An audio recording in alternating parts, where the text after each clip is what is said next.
Great. Namaste all, and shalom to everybody as well. Welcome to our webinar on Swastika versus the Hitler's hooked cross and interfaith dialogue. This is a very important topic that we have been working on over the past couple of years. Before that, the efforts have been going on quite a while, but over the past couple of years, given certain things that have been happening within the communities across, as well as the rise in hate crimes in the United States as well as in Canada, we have been seeing a discussion around swastika, efforts to ban the symbol as a symbol of hate, whether it's through education policies or through actual policies across states in the United States or in provinces in Canada as well. Recently, the Canadian government has been contemplating a bill that would ban swastika and other so-called hate symbols. So today's discussion will be focusing on, is the swastika a symbol of hate versus the Hitler's hooked cross, number one. Number two is, what can communities do to promote a better mutual understanding of these two different types of symbols while condemning the right symbols, such as the Hitler's hooked cross, or what we call Nazi Hakenkreuz, as a symbol of hate, versus the swastika, which is a symbol of peace, well-being, and prosperity. Namaste, my name is Nikunj Trivedi, and I'm the president of KONA. KONA is a grassroots Hindu advocacy and civil rights organization that works on improving the understanding of Hindu Dharma or Hinduism within North America, as well as working with our partners across the world, as well as communities beyond the Hindu fold, such as the Jewish community, the Buddhist community, the Jain community, the Christian community, the African-American communities, and many others, to develop bridges of mutual understanding and respect. So I want to welcome everybody. Thank you for joining. We have a lot of interest in the webinar. So we have a series of eminent speakers and panelists. So I'm going to just quickly introduce everybody. So first and foremost, we have Dr. Bawa Jain. Dr. Bawa Jain is currently the founder and president of the Center for Responsible Leadership and the Secretary General for the World Council of Religious Leaders. He has been inspired and dedicated by his guru and spiritual father, His Holiness Acharya Sushil Kumar Maharaj Ji. He has traveled extensively for 2.5 years on behalf of the creation of the World Council of Religious Leaders, a direct outcome of the Millennium World Peace Summit. The council was successfully launched at the United Nations in Bangkok in June of 2002. And at the request of preeminent world spiritual leaders who are present, Mr. Jain continues to serve as the Secretary General of the World Council. The council is charged with being a strong resource and collaborator with the United Nations and other international and national organizations whose purpose includes peace, harmony, tolerance, and mutual respect among human beings and the evolution of world social and economic justice. He is committed to global interfaith movements and serves as the trustee of the Council for the Parliament of World Religions even today. He continues to counsel governmental, business, and religious organizations on deeper involvement in interfaith and global activities. He serves on various initiatives. One of them is the Earth Charter Initiatives International Resource Team, the Advisory Board for Center of Religion and Diplomacy, and many others. He has co-founded the Global Mission for the Preservation of Sacred Sites. He has conceived and organized the historic Hindu-Jewish summits and negotiated declarations, which for the first time had the most eminent Jewish leaders recognize that the swastika is a sacred symbol for the Hindus.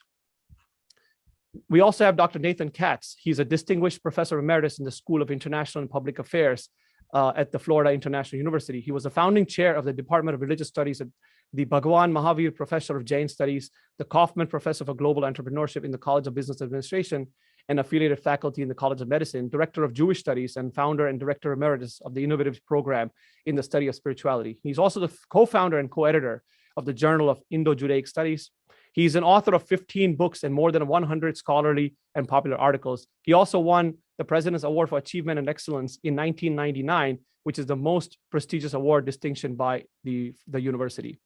His Who Are the Jews of India was the finalist for the 2000 National Jewish Book Award in the Sephardic Studies, and also earned the 2004 Vak Devi Saraswati Samman Award from India. His research spans religions traditions of South Asia and focuses on Indo-Judaic studies. Again, he has edited and written 15 books about Buddhism, Hinduism, and Judaism. He has also been editor of an academic journal devoted to exploring interaction and affinities between Indian and Jewish civilizations, the Indo-Judaic Studies, and has pioneered in establishing dialogues between Jewish and Hindus and Buddhists on international and local levels. In 1990, he was invited at the historic Tibetan Jewish dialogue hosted by the Dalai Lama at his place in Dharamsala, India, and has been featured in Roger Kamenetz's bestseller, The Jew in the Lotus, and he has made an appearance in the film of the same title. He was engaged with a series, like I said, the Hindu-Jewish summits of 2007 to 2012, and has spoken about the Jain and Jewish communities in North America for Jaina. Having retired from FIU, he and his wife, Ellen Goldberg, lead Jewish interest tours of India, and he lectures widely, conducts virtual programs and seminars. Regularly, he teaches at CYS, which is the College of Jewish Studies, Shivananda Ashram at Bahamas, and the Kivunum in Israel. We also have Dr. T.K. Nakagaki, who is the president of Haiwa Peace and Reconciliation Foundation of New York. He's also the president emeritus of the Buddhist Council of New York, Hiroshima Peace Ambassador, Nagasaki Peace Correspondent, an honorary board member of the Interfaith Center of New York, and a community clergy liaison for the New York City Police Department. He's an author of the Buddhist Swastika and the Hitler's Cross, rescuing a symbol of peace from the forces of hate. The Japanese version, Manji and Hakenkreuz, was published in Gendai Shokan Publisher, Tokyo in 2013. We also have Dr. Ragini Sharma, who's an educator, advocate, and community leader in the Greater Toronto Area. In her professional life, Dr. Sharma has worked for over 25 years with individuals, families, and communities of diverse backgrounds to support their human dignity and for their economic, social, and political rights. She has extensive experience working with seniors, immigrants, parents, and children in diverse spheres, such as social service agencies, community centers, and schools. She completed her doctoral studies in education in 2016. As a practicing Hindu, Dr. Sharma is a passionate learner and educator of Hinduism and has represented Hinduism at numerous interfaith events. She was a founder member of the Hindu Heritage Month Committee at the Toronto District School Board and has written a resource guide on Hinduism for educators and others. She works with many public school boards and public agencies to advocate for Hindus and educate against Hinduphobia. Last but not least, we have Jeff Kelman. Jeff Kelman was born and raised in a Jewish home where it was taken for granted that a swastika was hated symbol of power of the Nazi Third Reich, and only this symbol. To the community which Kelman belonged, there existed no other symbol sharing this shape. In 2020, Kelman earned his master's in Holocaust and Genocide Studies from Gratz College with his MA thesis titled The Hakenkreuz, Swastika, and the Christian Cross. Kelman now engages in outreach and education related to the swastika and the Hakenkreuz. So I want to welcome everybody. Thank you for being on this panel today. I know it took a little while for the introduction, but it was necessary because of the decorated backgrounds of each of the speakers who bring something valuable to this panel. So what I would like to do is start with Dr. T.K. Nakagaki for his opening comments about what we are talking about here today and why we are here today. Okay. So, yeah, I hope you can hear me okay. Thank you very much for this gathering. I'm very grateful to have these wonderful speakers today, and we can talk about something very important. And so maybe if somebody sees my background to begin with, I thought that's a good idea. I think I got the idea from the Dr. Katz for the other speakers, because his office always have the swastika from the beginning, and so students ask the question. So I do the same way this time. So when you look up this, what's going on here? Is it anything to do with the hate or something like that, or the evilness, all those things that we're talking about? But of course, if you know what they are, I mean, especially for us, these are all dharmic symbol. There's nothing in here anything is evil at all, and all respected from the Hindu tradition, Buddhist tradition, Jain tradition. So these are all symbols among those people. So I thought it would be nice to begin with a little, yeah, of course, the people who are here expected to have this kind of conversation. So I guess there's nothing to, surprising maybe for some people. But one of the reasons that I wanted to have this also session is because February 1st to February 7th, there's an Interfaith Harmony Week, UN World Interfaith Harmony Week. And during those time, we do have a lot of symbolism, religious symbol came up, and then they show the symbols all connected, like a circles and different symbols all around. But yet somehow we never seen the swastika there during this time. And so hopefully we could do maybe the first week of the particular Harmony Week, but yet I got so busy. But then I realized some people do month, the February entire month they have a interfaith kind of connected events. So maybe because the first week is so so much program, so everybody just have so much of interface. So maybe better to have 1 week after, and so the so today is February 15th, which is actually for me is very important because that's the in Japan, Japanese Buddhist. This is Buddha's enlightenment or parinirvana day, the passing away of the Buddha. So I did have a events this morning actually connected to India and so forth. These are all dharmic traditions or the Buddhist tradition. So for us, especially the Asian people who grew up in Asia or Japan or other country of the Buddhism, then when we see the swastika, that's basically means, commonly knows for, especially Japan, everybody knows as the Buddhist temple. Because when you see the map, everything, it's just filled with the swastika with a map. So if you travel to Japan, you probably see the swastika on the many maps there. That means Buddhist temple, nothing to do with the Germany or the Nazi Germany.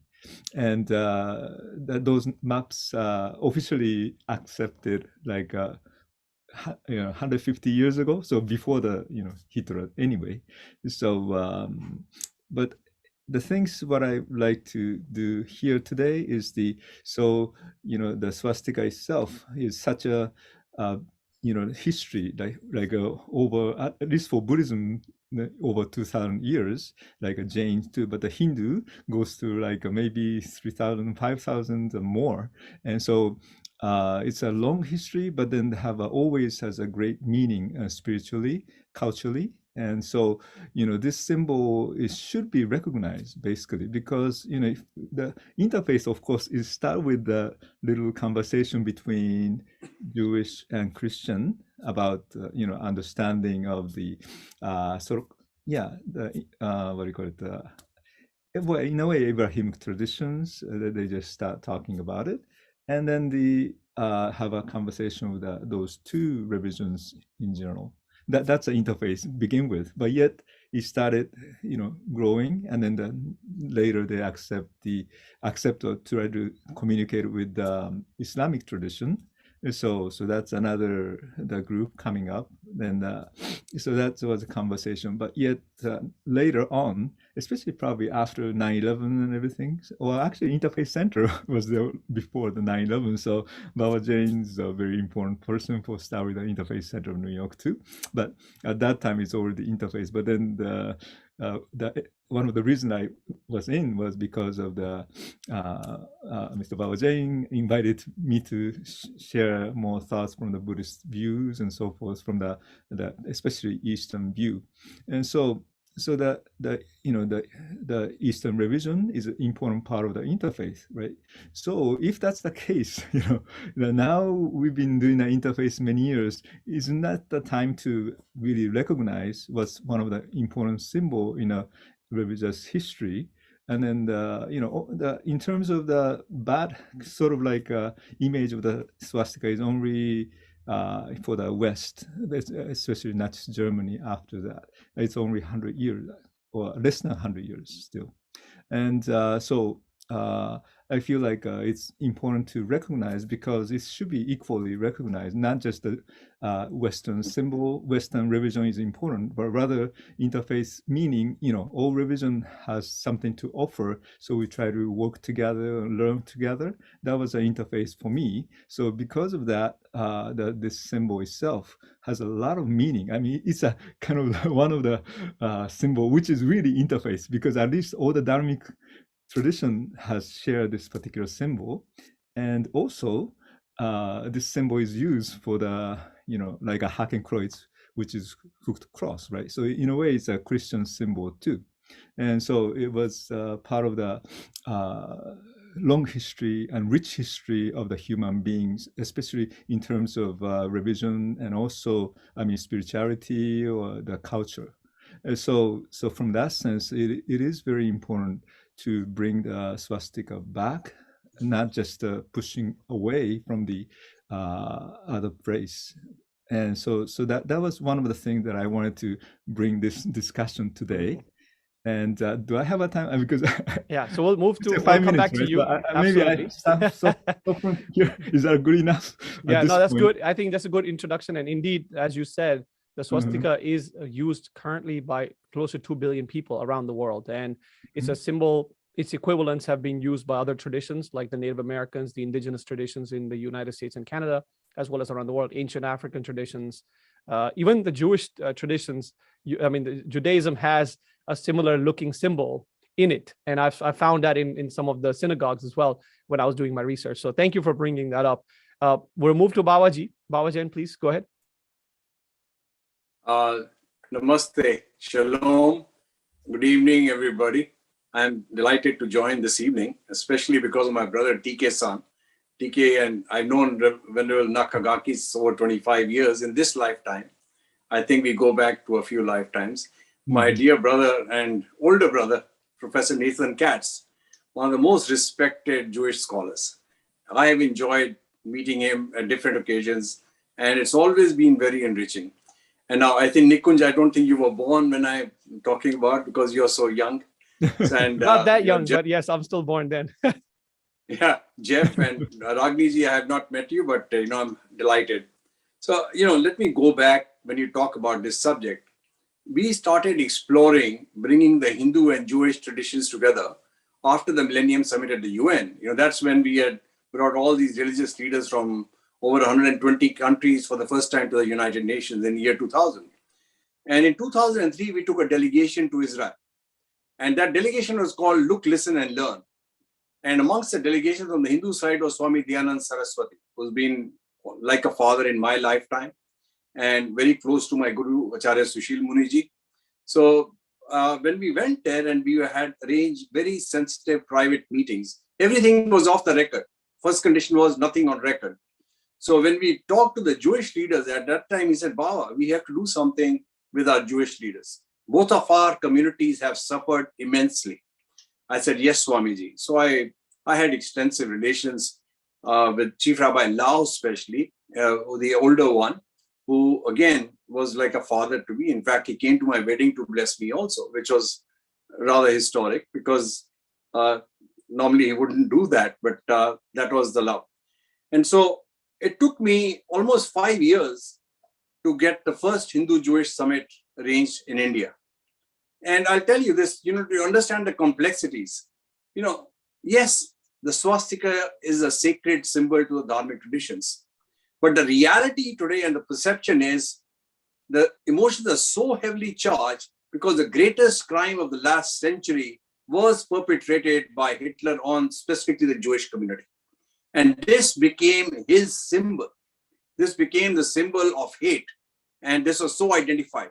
So even though we negotiated with the chief rabbinate, I have the reports here in front of me.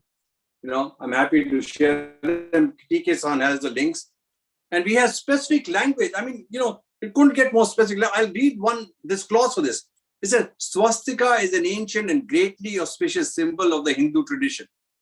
It is inscribed on Hindu temples, ritual altars, entrances, and even account books. A distorted version of this sacred symbol was misappropriated by the Third Reich in Germany and abused as an emblem under which heinous crimes were perpetrated against humanity, particularly the Jewish people, and it goes on.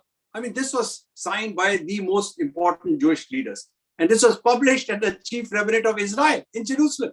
This happened in Jerusalem. But yet today, you can hold this up, but the moment you see a swastika symbol, the emotions get heavily charged. So I think there are some challenges for us. I want to be pragmatic about it and recognize, remember, the Jewish community and us, we have suffered similar heinous crimes. Nobody talks about the persecution or the genocide under the British rule in India. That happened, okay? That doesn't get documented because it didn't have the attention, but that did happen. So what I would propose is, number one, what we say is, we have to first engage the Jewish community and start to share these kind of things. Here's a document which the senior most Jewish leaders, the American Jewish Committee was involved in this from America. They were all involved and they all agreed to the sanctity and sacredness of the swastika. So here, first is engage with the leaders across the spectrum. Second, make them understand this is the thing. And then start to launch very slowly a campaign to disavow the swastika as a symbol of hate. I say, take away the power from these, what should I say? I cannot even call them, I have difficulty in sometimes calling these people human beings, because they know the atrocities that were committed on 6 million people, innocent children. I took the senior most Muslim leaders 2 years ago to Auschwitz. One is, I would say, as much as possible, every person in the world needs to go and visit Auschwitz and see what happened there. You will realize why this symbol has become so ingrained as a symbol of hate and divide that is difficult to understand the sacred history. You're right, Nikunj. Even there was some excavation, a 10,000-year-old synagogue remnants are found. And in the mosaic of that, if you see, you can see it's a symbol of the swastika. This is in the land of Israel. Okay, this happens on the bank of Tiberias, the place which Magdala, the Christians own it, the Catholic Church. They unearthed this old synagogue. And I've seen the mosaic of that. So if you go back to history, yes, there is. But we have to deal with the reality today, how it is perceived, what we can do. So engage in public life. Disavow swastika as a symbol of hate. And build relations, build trust. When you're there to support each other, then they'll have a better understanding that, we need to come and support each other. And if you take away the power from these people who are using the swastika as a symbol of hate and stop reacting to it, imagine what can happen. I dream of that. I honestly do. Imagine if we could say, stop reacting to swastika and say, rather change the narrative and say, this is a sacred symbol of the Eastern traditions. Over 2 billion people follow it. 1/3 of the world. 1/3 of the world, people. So say, this is sacred to them. This is not a symbol of hate and divide.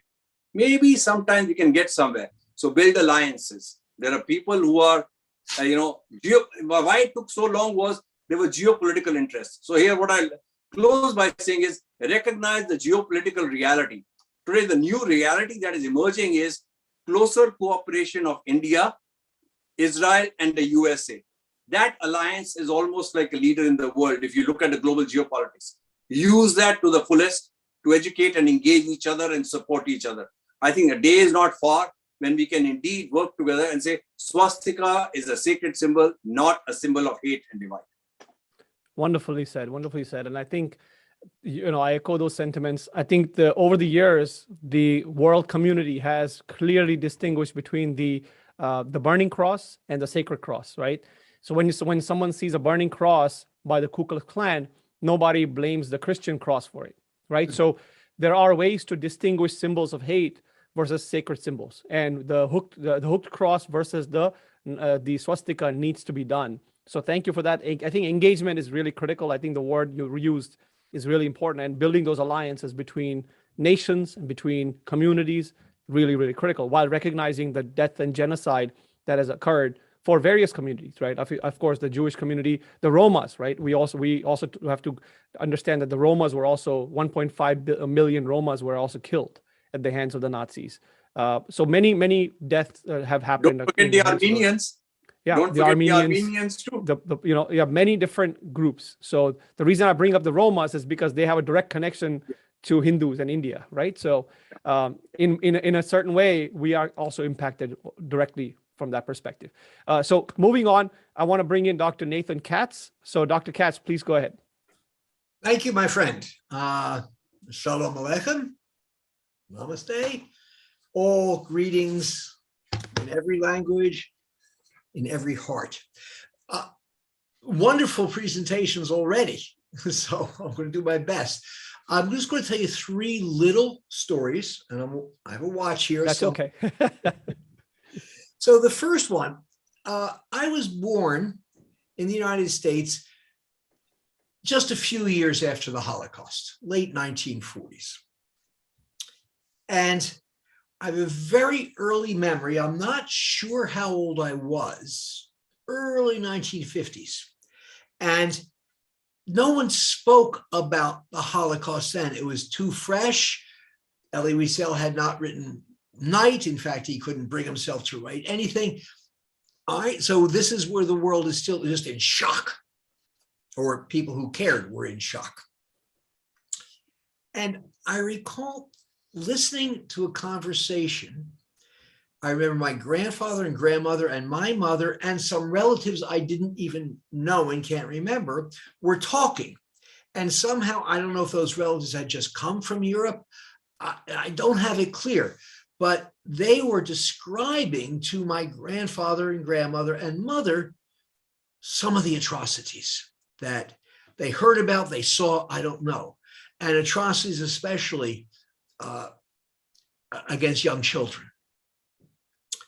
So that was my first introduction to the Holocaust before I don't even people knew that had the name Holocaust yet. And I knew also that there were Nazis, I learned quickly, and they had this swastika symbol. Okay, that was my knowledge. Then not long thereafter, I remember visiting my best friend 2 doors down the street in New Jersey from where I lived. And in their hallway, when you walked into the foyer of their building, there was tiles, and in the tiles were swastikas. Yeah, my friends, their name was Levin. I know they're not Nazis. What is this? I said, what are you doing? What is this here for? Good first reaction. And my friend told me, oh, well, that's really a Native American symbol. That means good luck. Maybe I was 5, 6. But at that moment, I had no problem. I understood that this shape meant this in Native American world and this in Europe. And it was that simple to a child, and we got to make it that simple again. So that's my first thing. Swastika was there in the United States. We just, we never thought of it until we saw the Germans, the Nazi symbol, and then what's this? And that was it. Story number 1. Story number 2.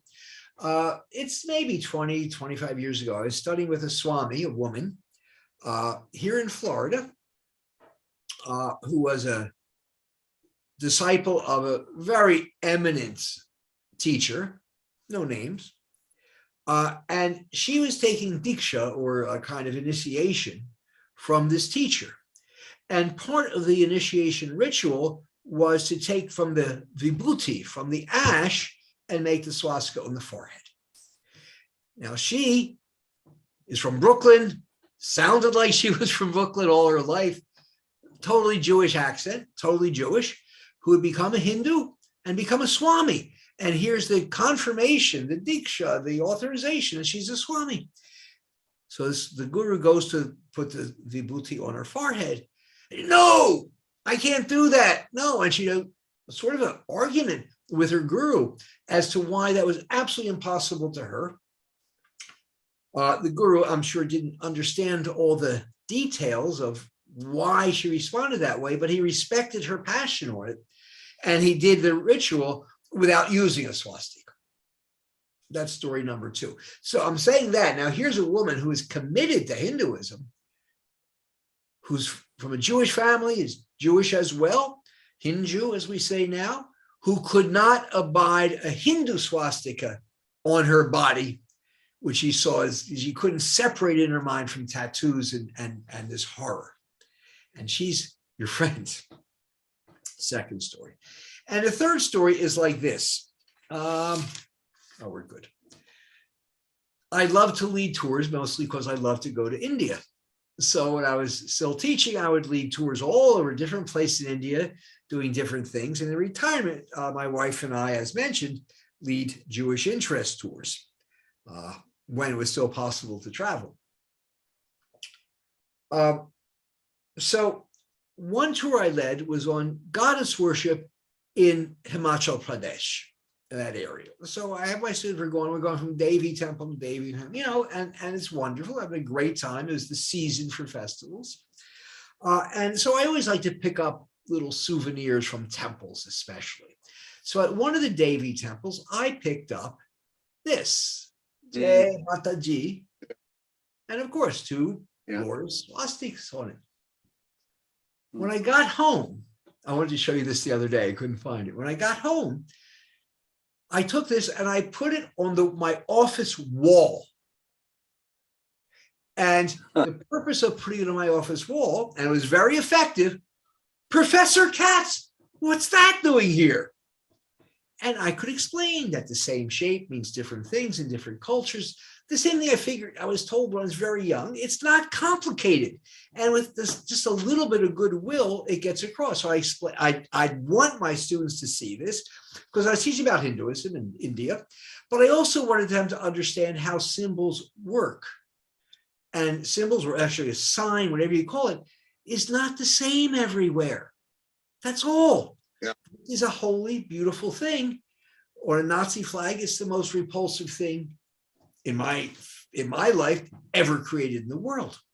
But it's just not a hard distinction to make. That's all I have to say. You understand from what you said already, I know you understand that this can be excruciatingly difficult for Jews. We see that thing and it's like we see the devil. And when we see the devil, we're scared. We see this, we're scared, we're angry, all that. It's almost in our DNA. I was too young to have that in the early 50s. Right? I was a little kid. So when he said, oh, that's Native American, okay, cool. And that settled it for me. But I understand also my Swami friend who couldn't fully do the Diksha ceremony because of the swastika. You have to understand that too. And if you get it, then, you know, in my heart at all times, I'm a teacher. I use whatever I can to teach, not only about Hinduism, but about the multivalence, if I can use a religious studies word, of symbols. Thank you all.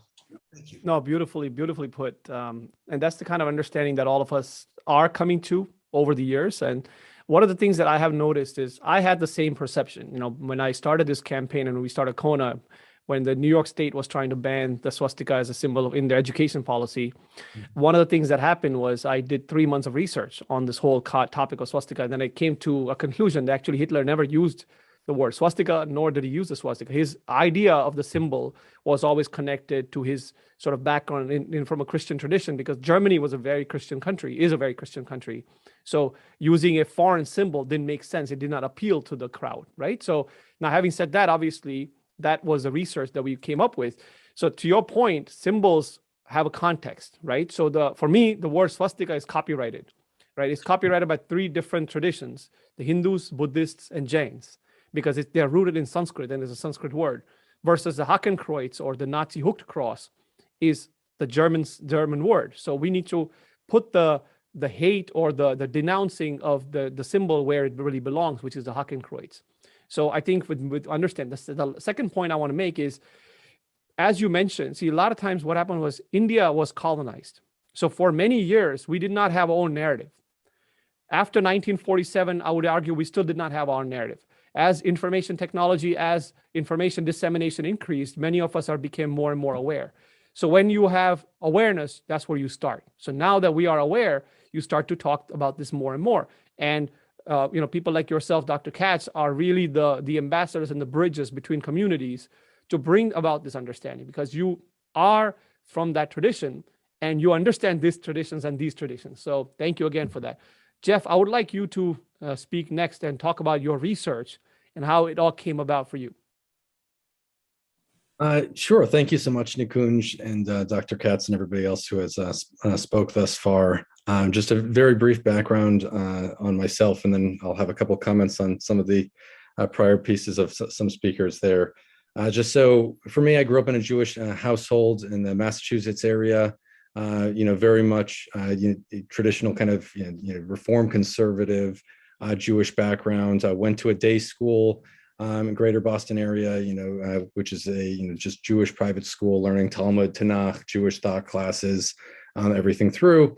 And I think being a Jew in the community in that area, and really anywhere in the world, when I was growing up, and certainly before, the symbol of the swastika, or the Hakenkreuz, as I think more and more people are coming to call it, understandably had so much, implied violence really in it. And I think one of the things I wanted to comment on that, Dr. Katz had stated was that there is very much a difference, I believe, between, a shape and an actual symbol. There's, so often we speak of the symbols, but, symbols have meaning, and a shape simply could be a triangle, could be a circle. So there isn't the meaning imbued in it. And then another comment that you had made, Nikunj, that I found was interesting in terms of kind of the copyrights of the swastika with those three groups. The only groups I would actually add to that there, of course, are dozens of different indigenous peoples throughout North America, Latin America, and the world that have seen this symbol as a holy, auspicious, or sacred symbol of benevolent intent, throughout the eras.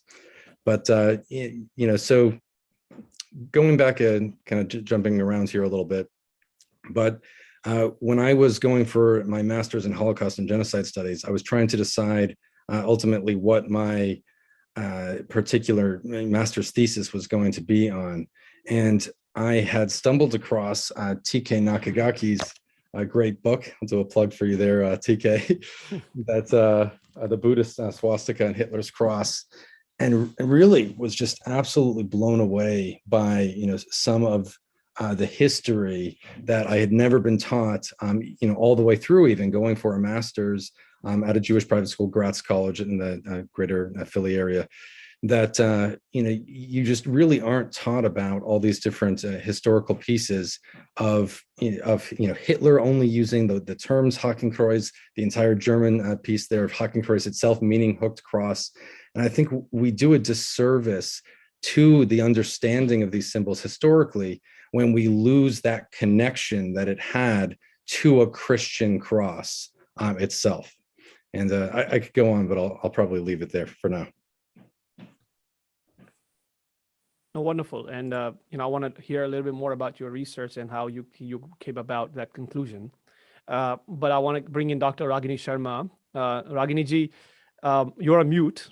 So if you can unmute, the first thing. The second thing is, if you can talk about, as a practicing Hindu, what is your thought about swastika? That's the first thing. And then let's also spend a couple of minutes talking about some of the things that are going on in Canada, and what, just kind of giving an update, because some of the people who are in the US and even in Canada don't know what's really happening. So please go ahead. Well, I want to start with shalom and namaste to all. And I'm so honored to be here and to listen to this esteemed panel. And, I'm in wonder, in a place of wonder. But I would like to start with the prayer for peace, the Swasti mantra. Swasti na indro vritrashravaha. Swasti na pusha vishwavedaha, swasti na starksharyo arishthanemihi, swasti no brahaspratir dadhatu. Om Shanti, Shanti, Shanti. As you can see, swastik, like the Om, is one of the most auspicious symbols for Hindus. It's a Sanskrit word that means that which brings good luck and well-being. And I say that not for this panel, because they already know, but for those who are going to listen and they may not know. And it's commonly seen in Hindu homes, businesses, and temples across the world. As a Hindu, I recall that every puja or festival celebrated started with drawing the swastik. At my wedding, the Pandit came and created a sacred space in our home by drawing a swastik. You may have heard about Hindus drawing a swastik on their cars before they drive it as a blessing. We'll draw it anywhere. And you may have heard about the swastika asana as well for meditation. So it's very much part of our daily life. And it's very intrinsic to our spiritual practices. So here in Canada, where I've been here for 40 years, it really wasn't something that I thought about until recently, when I'll come to it. But I did some research starting last year, when this issue came up around early last year, when efforts were made to rename certain places, which I'll talk about. But the effort started in Canada to ban the swastika, obviously due to the misunderstanding of it representing the Nazi hooked cross. There is a mining town in Ontario, I found out, that's called Swastika. And there was a petition made to change its name, but the residents of that town refused. And they said, this name has been there before the World Wars, and it's for good luck. So no, thank you. Similarly, recently, over the last few years, there is a private road named Swastika Trail in Puslinch Township near Guelph, Ontario. And several efforts, I think 4 or 5 times, an individual, I think one particular individual has been trying to get that name changed. Again, the residents who live on the street refuse to change the name because the name has no connection to the Nazi symbol of hate. But in early 2020, a local member of parliament allowed the resident to start a House of Commons petition to change the name of the street, and also to request a ban on the public use of swastika in the whole of Canada. That's what got me jumping. So they had, on their petition, they received 2,046 signatures, along with the support of one Jewish group. However, it seems that the petition never did get tabled into Parliament, probably because the Hindu community reached out to the MP and implored him not to support this any further. So we're grateful to that MP. And also because we had a counter petition on change.org, which got a lot more support with 4,500 signatures. So we did send that petition to Prime Minister Trudeau, and we did get a response from him, from his office, informing us that he would have the Minister of Equity, MP Chagar was his name at that time, look into our concerns. And we're following up with that.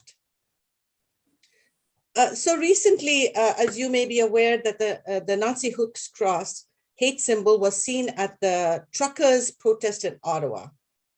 So Hindus were very disappointed when in Parliament, Mr. Trudeau spoke about the inherent violence of the swastika in this regard.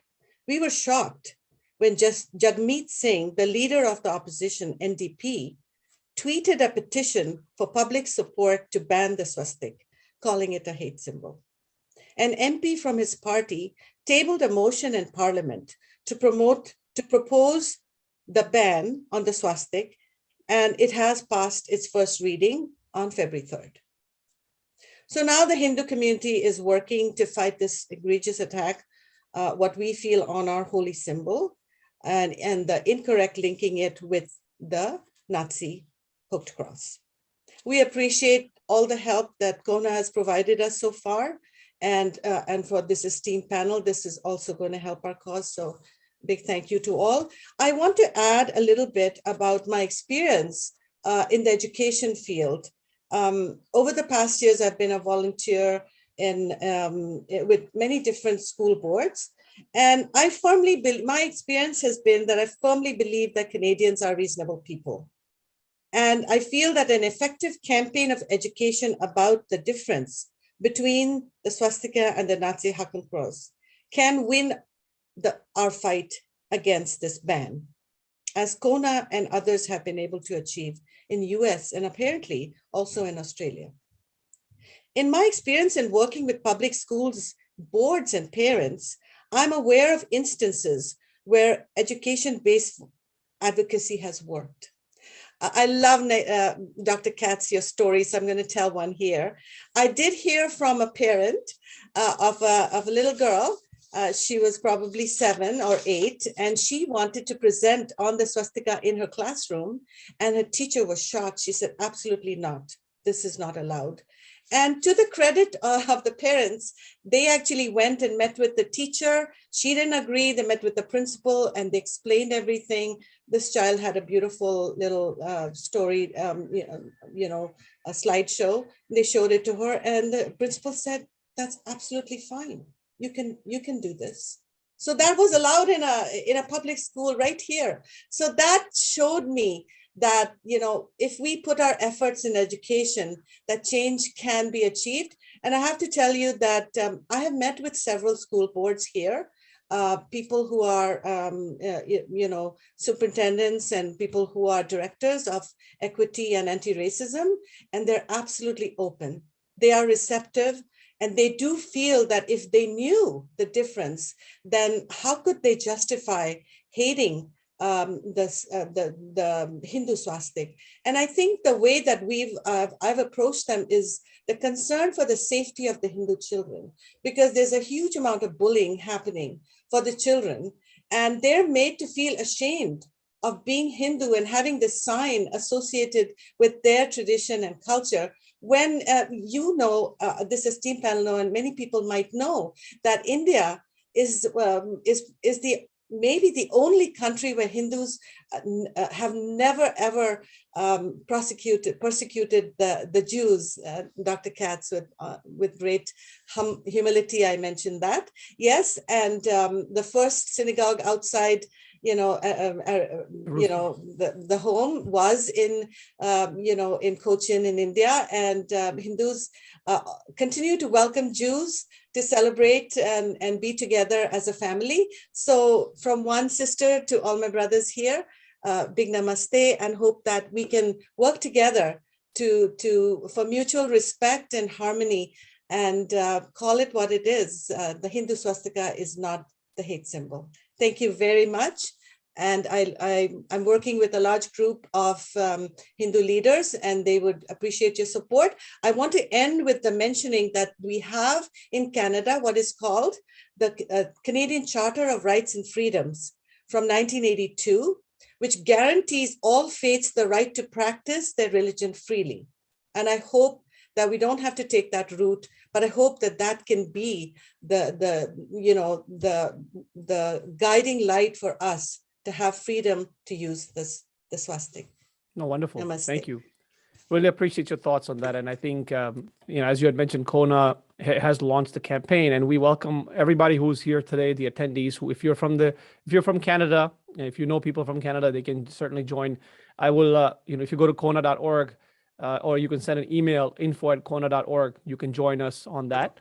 We would love to have you as part of that campaign, and we will be working with groups in Toronto. We have our own volunteers in different parts of the greater Toronto area, but also in Canada in general. So we're going to be launching different types of campaigns and educational seminars and things like that. So this is one of them as we speak today. But what I wanted to do is there are a couple of questions. What I would like to do is, please, whoever has 2 questions, please put the questions in the Q&A. Because I can't understand I have 2 questions, but have no questions there. So please put them in the Q&A. The first one is, someone has mentioned, what can we do? What is the action plan? How they can contribute? So I think we talked about some of them. Maybe what I would suggest is maybe, Balaji, if you want to share some thoughts, what are some things that people can do? What are some of the things that you're doing today that people can be, sort of join or understand? Yeah, no. There's also a comment which I must think one of the people in the panelists, I think, raised a very valid point of the Mughals who systematically annihilated the Hindus, the Sikhs, the Jains, the Buddhists during all their conquests and invasions. And we'll be remiss to not recognize that as a heinous crime in history also. But coming to practical steps, number one, the most important thing is engaging. However you can, wherever you can, I would say go to your town halls, educate the elected officials, call for a town hall meeting. Call for a town hall meeting and have a frank discussion and use the materials which we have, share with them, that one. The second part, which I have found very effective, is engage people of the different religions in your community, have them you take and make an effort and understand what is sacred to them, the days of their holy observances, what it means. And then you can have a chance to share what is sacred to you and what is sacred days and what they mean. That will be a point of building some understanding and trust. And then you can start to introduce these subjects, these two. And third is, with any opportunity that you can get, encourage people to go to Auschwitz and see what happened there. This is horrible, horrible, horrible. Each time I go there, I mean, whenever I think about it, it brings tears to my heart, because they are young children, as Nathanji pointed, and you see the locks of the hair and the shoes. That image must be brought out, that we must stand in solidarity with the Jewish community and never allow that to happen. Last, anti-Semitism is a very weak word. The truth is, this is hatred for the Jews, the people who are jealous of the Jewish community and their successes. Let's call it for what it is and stand in solidarity with the Jewish people whenever that happens. And disavow swastika as a symbol of hate. Awesome. Thank you. Jeff, I want to ask you, you're sort of like a younger generation person who has sort of changed his understanding or evolved from an understanding perspective. How did you, in your research, you sent me your research paper, and I was fascinated how you kind of like, got that story into it, and your ultimate idea of distinguishing the symbols, right? Of the emblems, however you want to call it. Maybe you want to tell us a little bit about your perspective as, someone who's from the Jewish background. What do you think? How can we engage in this particular dialogue? Yeah, no, thank you, Nikunj, for sure. And the age piece aside, I think the most important variable here certainly is related to really the fact that the symbol of the Nazi symbol, if we can just, so that we all understand what we're talking about there, the Nazi symbol itself, the Hakenkreuz as it was, I think one of the key pieces to go back to that, I experienced and grew through, and so many Jews still feel, is there's this massive hesitation that's based on a very understandable fear that redeeming or reclaiming or restoring or whatever we want to use to the swastika will open that symbol up again to be used as a tool for violence. But I think one of the things that my studies were based in was always, there's unfortunately far too many mass atrocities throughout our, the humanities history. I mean, people think of, sometimes I talk to groups and they'll say, oh, well, the Holocaust was a fairly one-off event, right? And I say, well, I mean, we had the Cambodian genocide throughout the 70s, we had Rwanda in the 1990s. According to various different studies, there's actually been 70 different genocides since World War II alone, and that's 70, not 17. So the fact is, these things are not anomalous. They are ongoing. There's absolutely a reason for us all to put a great deal of energy, resources, time, money, and effort into preventing them.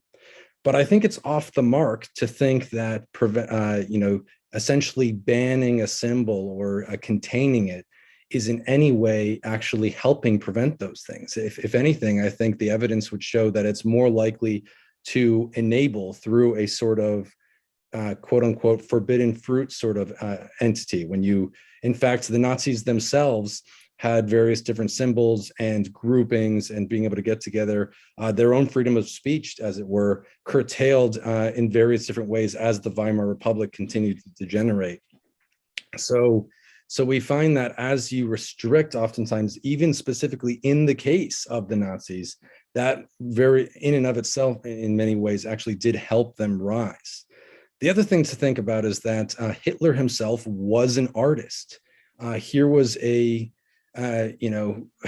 effectively evil genius, but nevertheless, brilliant as it related to colors and shape and form and symbolism. And Hitler spent a great deal of time. He spends a good amount of time in Mein Kampf, his infamous book, talking about how this symbol was in fact well thought out. And he drew on some other folks, and obviously he didn't come up with the shape, but in terms of the colors and the 45-degree angle and the degree that it's tilting, and that full combination of the black actual lines, the white circle, and then the red backdrop that is so terrifying to so many today.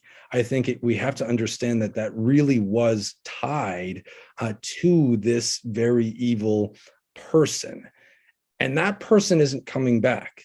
But this symbol, if we continue to essentially try to regulate it out of existence, one, I don't think that's possible. I think the fact that you have billions of people on this earth that see parts of the shape, at least, in this benevolent, auspicious way, I think inevitably at some point, maybe it's 50 years, 100 years, if you think long enough time frame, I think at some point, it's not that people would necessarily forget, the Holocaust and these atrocities, God forbid, but some of that symbol, I think, will organically come to be more and more used in this auspicious way. And because of that, I think really the Jewish community and humanity at large really has to now seize this moment when it's still fresh enough, 70 plus years behind us, to focus on, what can we learn from the violence of that symbol? What can we do to specifically, understand that it was just a shape here? And what can we do to really remember those different components accurately so that we can prevent its rise? But again, also properly understand all of that history. So I think there's a number of different pieces there I spoke to, but I don't like to go on for too long. So I'll throw it back to you for a moment. No, thank you. Appreciate that. One question that was, I think, maybe Dr. Katz, how do we start the outreach to the Jewish community? Which is like a really key to understanding this whole issue. What are some of your thoughts? The Jewish community is rather hierarchical and stratified, the organized Jewish community. So there's a Jewish federation or something like that where you live. There's a synagogue council. For better or worse, you have to start from the top and go down with our community. We're just used to authority, I guess you could say. What I did really early in the game, I was, I lived where Bala lives now in Tampa for 10 years, and a Hindu temple was being built. It was a wonderful thing. And I knew all the people there, so I talked with our rabbi in our synagogue. We, all right, let's invite them over to see what we do. Spend a service with us. And we always eat whenever we can, including after praying. And we invite them, come see what we do, listen, whatever. And we always have a meal, so come have a meal. So I had explained to the sisterhood, who kindly, generously prepared the meals, that it has to be vegetarian to the extent of no eggs. And then, oh my God, how can we cook without eggs? And they looked up recipes, but it was such a learning experience because the Jews saw here Hindus with even more crazy rules than we have. We got to respect that. And they came over and they so appreciated, they didn't do a very good job with the meal, but they so appreciated the effort. So it's really a lovely event. So I think, when there's an issue that comes up in your town, like you're seeing in Canada, go to the top, go to the federation, or the head of the rabbinical council, whatever it's called. But I also believe in what do you call it? Down to earth, one-on-one, or one group on one group. If there's a Hindu temple, try to reach out to a synagogue. If you're in a synagogue, try to reach out to a Hindu temple. We're all lovely people, really. People may not think so. And when we get to know each other, we'll find wonderful folks who feel very similar to the way we do on so many issues. So 2 ways, top and grassroots, both can be done. Awesome. And Dr. Nakagaki, I know you've been very active in this sphere also in New York with the Buddhist Council and other spaces. You want to share your thoughts? Yes, sure. Thank you so much. Well, thank you, everyone. I enjoy listening to everyone at the same time. So I really appreciate it very much. But yeah, myself is also, this is important because interfaith I mean, I just interface harmony week. It is actually try to create the harmony together. So that's why we have a dialogue here like today. And I then the experience for the swastika itself is a very kind of enlightening in many different ways. Because first of all, maybe even like a Jewish people never understand this part or something, and because I even don't want to talk or even bring up this kind of swastika before, but one of the thing is one of the things that I like to really see is I wrote the book simply because we need to have some kind of the resources to talk about, because before I think this book everything has to be swastika has to be evil. I mean, that's it. And if you are talking about the swastika good, you cannot publish that book because that's why it took me like 7 years to publish this particular book. And then that was a very different time maybe, but after that I was able to start talking and reach out to the community. So I'm expecting more book about the swastika, because I wrote that this book is called The Buddhist Swastika and the Hitler's Cross, because I'm from the Buddhist, so that's why I try to write from the Buddhist view. So I really wanted to see, of course, first of all, maybe the swastika, even like from the Jain or Hindu, of course, but then even swastika in the Native Americans, swastika from the even Jewish point, also the Jewish people write it, not but because everybody can have their own experience and share, and because I mean it is a very important topic, I believe. And so the education is one thing that we talk about. In order to have education, we do have all different materials and resources.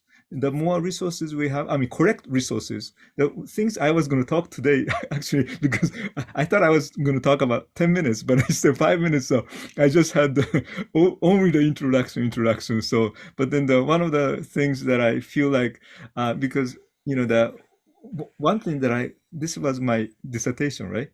I started with the only Eastern swastika. I wanted to tell people this is the Eastern swastika, but the thing is, every time I talk about it, I got the question from the people saying, this. So why Hitler used this symbol? I mean, very simple questions, but yet every time people ask, at that time nobody knows whether Hitler know the swastika exists. I mean, that was the somehow big questions. I have to answer this question because so many times then I have to answer. That's why I start learning what is a swastika. I mean, what's a relation between West, I mean swastika in the West and swastika in the East. And so so half of the book is really I don't know anything about it. It's like, but then as far as the research, I do have my own way of researching, which is going to the resources. I mean, ultimate source. So which is, I just use the Mein Kampf as a main resource, like a sutra. We have a sutra study in Buddhism. Then we just go to the source, what the Buddha said first, then the commentaries and so forth. But nowadays, so many commentaries, which is kind of filled with the false information, not really accurate information. So that's why we just go to the accurate one, the real source of it. So the Hitler is one source, or the books of speech. So that's where my book is all about. And then I ignore entire things about after the war. So because so many things colored, because that was a political things too, right? Many way political things are colored, but census is done. Even like a Mein Kampf, we try to talk about today. I try to talk about today is one of the translation. Only first translation, the Edgar Dugdale, he translated the Hakenkreuz, as hooked cross. And then everybody else after that, but then even that particular one is very, very limited one. It's not the fully translated. Like a main part, Hitler explained the, Hakenkreuz means, victory of Aryans and all those things. Those are not, that part is missing because the censorship, they don't show all the, particular version. But then the other part he mentioned about the Hakenkreuz. So that's why you can see that's a hooked cross. He translated, but that's the only one. After that, everything is a swastika. So I mean, those are actually really misleading. I mean, Hitler himself never says swastika, first of all. And then hooked cross is okay. That's a translation, but Hitler never used it. Why do we use the words like swastika is as if Hitler created? But it's not. Hitler is always focused on his own symbol, which is a Hakenkreuz, hooked cross. Because, as somebody mentioned, it's a Christian thing. So it's like Catholic and Protestant together with a cross under the new cross. But this is actually old cross too. So that's why there's the German people together under this cross, right? So it's nothing to do with swastika actually, so-called. But then on the other hand, there is the background of the swastika itself as popular at that time. So, those things are coming. But then, what I'm saying is those facts are not shared. And they don't teach. They only teach the one that they want people to know. Swastika is an evil symbol. That's all what they wanted to know. So that's why one time I was really shocked to hear that swastika is a universal symbol of evil. That's what makes me to do this kind of job. Because before I was thinking, that of course West, we don't want it to hurt the, Jewish people. Because actually I used the very beginning, 1986, that I bring the, the Buddha's birthday. We put the flower shrine and then we put the swastika in the end.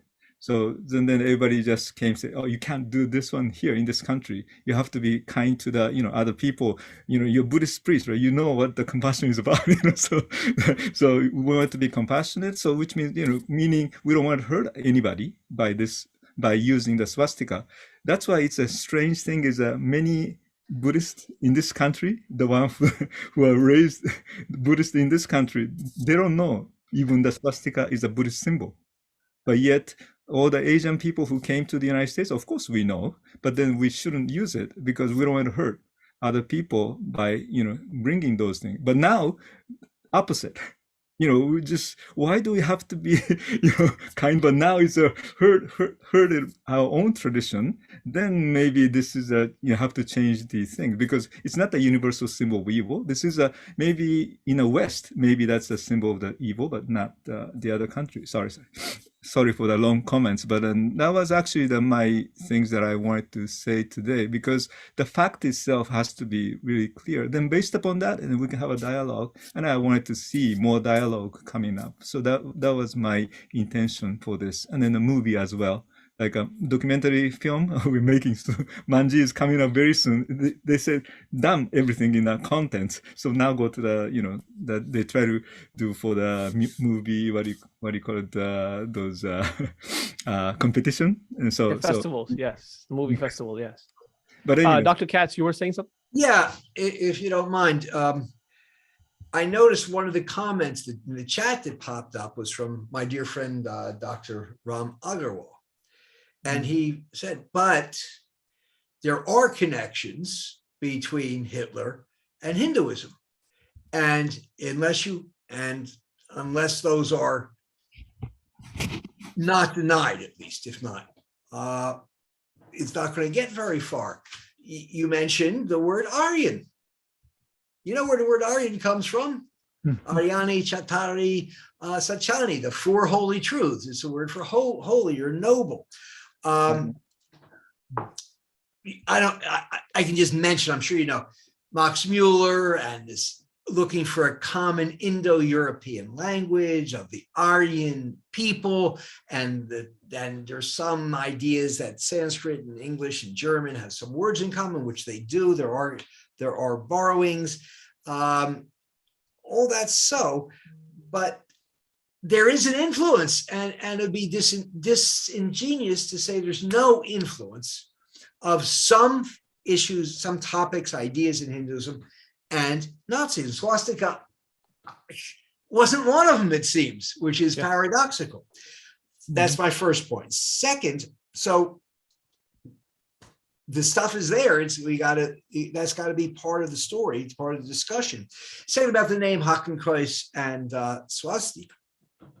Yeah, you've convinced me that, especially when you tell me, as you just did, sir, that Hitler did never use the word swastika. Wow, okay. I didn't know for sure. Now I'm convinced. that what was brought into Nazism was not a swastika in their mind. Granted, as a Hakenkreuz, okay, but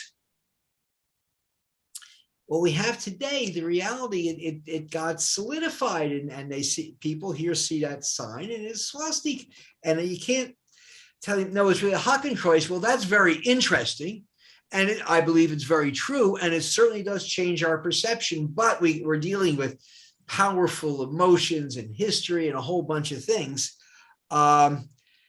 Yes, I'm convinced Swastika and Hakenkreuz had no original connection, but the connection's made, and we can't make the connection go away. We can make the connection a little milder, a little softer, with all the kind of things we've been talking about. That no, Hitler never used the word swastika.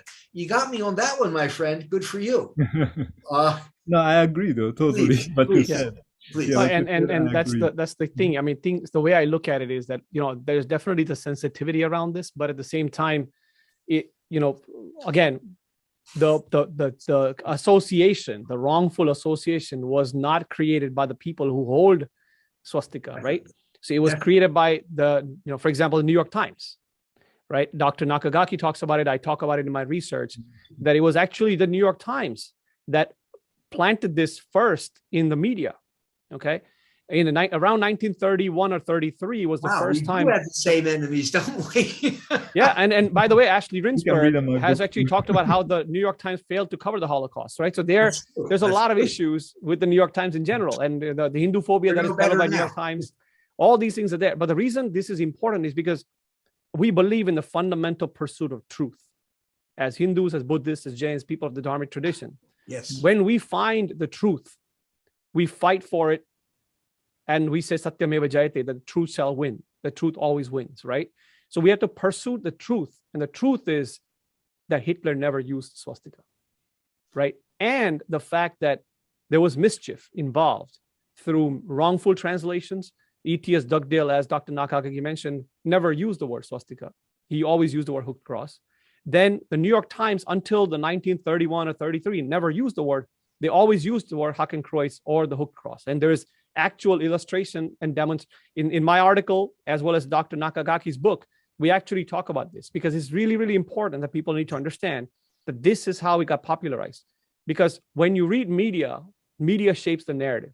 And the final point, as I mentioned earlier, is that the Hindus never had their own narrative because we were a colonized people until 1947 and even after that. So now with information age and other things are changing. So I think there is that pursuit of truth that everyone should be, and there should be reconciliation in terms of what's really going on and how, for a mutual understanding, people can move forward. So we're coming on 1 hour and 45 minutes. Yes, Babaji, you can say the final word. You know, I mean, when you are saying this, let's understand the reality. All these instances when synagogues have been attacked, vandalized, or graffiti, where have you seen Hindus come up in the forefront and stand to go and support with the Jewish people? Yeah. We must engage. Exactly. Whenever if this happens, anywhere there is a symbol or swastika, we must be forefront. Go out there and stand in solidarity. We must be more engaged. We do not get together and build a strong lobby. Exactly. Now, Rajneet mentioned about Jagmeet. Now, how many people know Jagmeet Singh was one of the original people who was proclaiming for Khalistan to be a separate state? He is fundamentally, if you go into his history, been trying to divide up India and keep the separate, the tension between the Hindus and the Sikhs. He comes from that school. How many people realize that? And there's talking about that this guy could be the Prime Minister of Canada. Remember, there were people who were dropped from Trudeau's delegation. 1 second, Ragini. We have to engage. We are not engaging enough and supporting the Jewish people whenever there are any instances of these hate crimes. Agreed. No, we need to. We definitely need to. So far, Yes. when there's some kind of demonstration against hatred of Jews, to see our Hindu, Buddhist, and Jain brothers and sisters there, Yeah. that would do more to build Yeah. a relationship than anything else we could do. Okay, I have a specific thing, Nikunj. There's an Israel Day parade happens each year. Right. I know the people who organize it. This year at the Israel Day parade, let's have a Hindu float. Okay. Hindu float there. Let's talk about it. Absolutely. Publicly. Yeah. I have all the details. I can send them to you because the president is a dear friend of mine. We are working with them.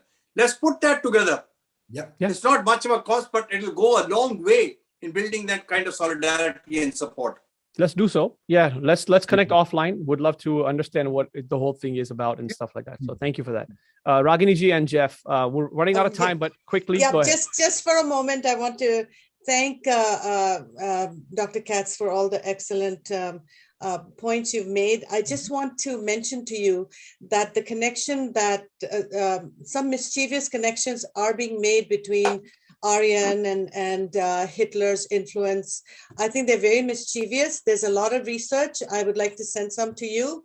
The German race, the people, they were looking for some connection based to build their own. It's like they are the ones who misused it. We never suggested any violence towards anybody. So it's the perpetrators of the violence that should be held responsible, not some innocent people whose, Arya means a noble person.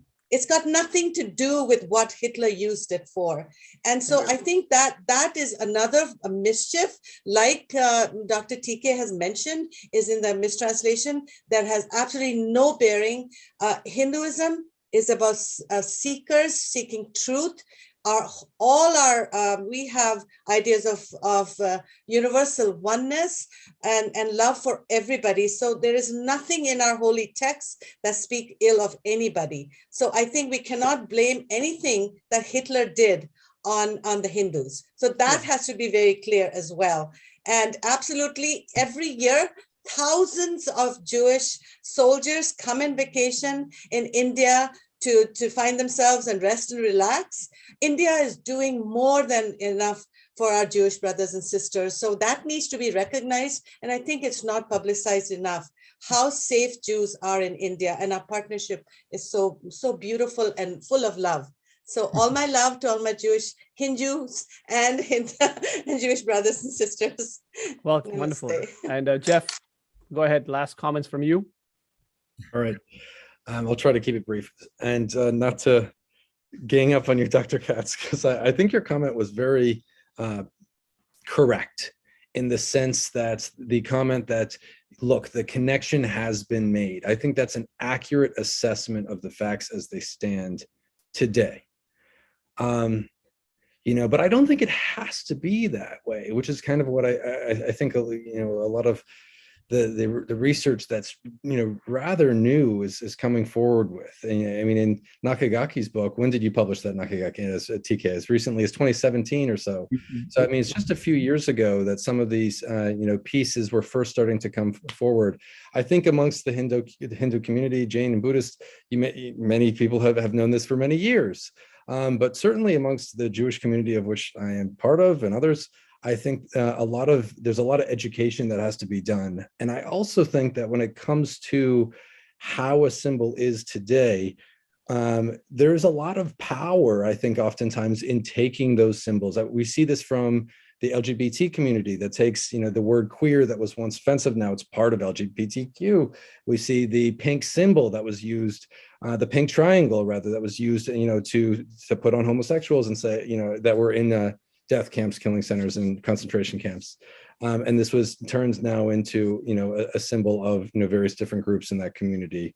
So I think that, there's empowerment to be had there, but there's a very understandable fear, of course, that has to be, acknowledged. And I think the only way to really deal with that is with a lot of education on the grassroots. And frankly, if I'll just add with this point, I believe that the Jewish community has a tremendous opportunity to be able to lead on this issue, because I do believe that if the Jewish community were to look at Hakenkreuz and Swastika as different symbols and be able to acknowledge this piece and understand a lot of the historical educational component behind that, that would take away from white supremacists, from the forces of hate that try to use this symbol, a real tool of propaganda that they're currently trying to use.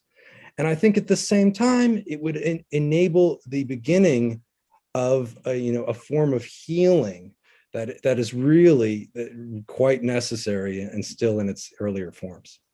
Yeah, absolutely. And and it'll create allyship, right? There's a billion of us out there, so that, which is a very important. And 2 billion, roughly 2 billion people are using the symbol. So that allyship is also critical to create this wedge between the symbols of hate and symbols of prosperity and peace and things like that. So that's why these panels are very important, and more information with more research as it comes up, I think needs to be then mainstreamed.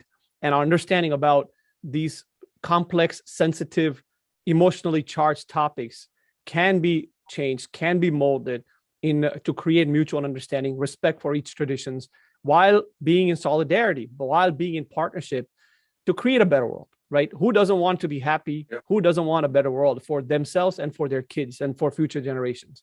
So for that, I think these types of dialogues, these types of engagements, these types of partnerships are really, really critical.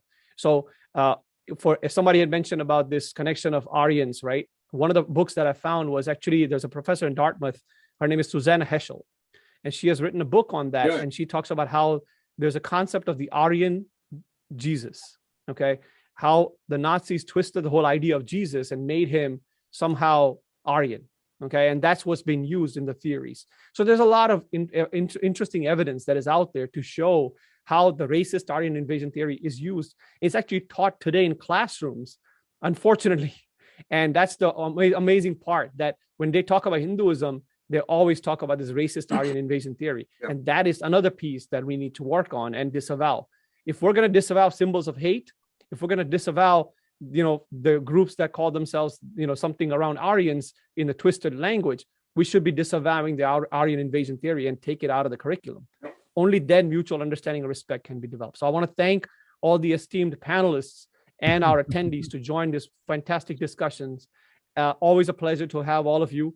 And I want to thank you all. I know we were going to go for an hour, but we ended up going for an hour and 25 minutes because this discussion is so wonderful. So shalom and namaste to everybody. And thanks for joining today.